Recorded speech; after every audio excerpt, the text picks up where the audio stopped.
These are the 33 top negotiating techniques. Now, this one here is one that I use a fair amount. Number 29 is waffling.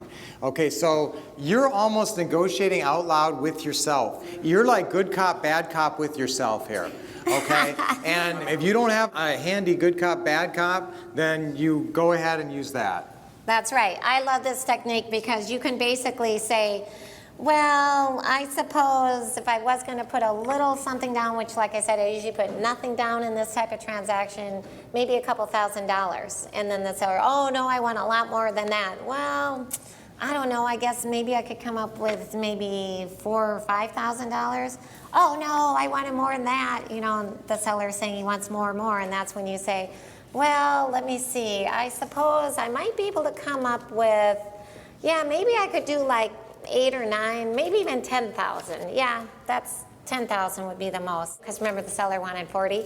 So that's how you waffle your way up slowly. If you have your partner on the phone, because we do a lot of calls with our mentor students, with them, I might even say, hey Mark, you know, do you think we could come up with a little bit more money than that? So I'll actually involve the mentor student with the negotiation on the waffling. So that's another good technique. Or you can say, good, yeah. just, oh, hold on, honey, what do you think? Yeah, Lynette and I will do that too sometimes. Brian, do you think that might be okay? And we'll kind of you know, go, so well, that's gee, a way to waffle. I don't know. I mean, boy, we sure did want a little bit more than that. What do you think, honey? Well, and you just waffle around a little while. It just buys you time. That's right. We love it when you like a clip. It's even better when you leave a comment. Plus, you can be nice and share it with others. And remember to subscribe to get notified of new great videos.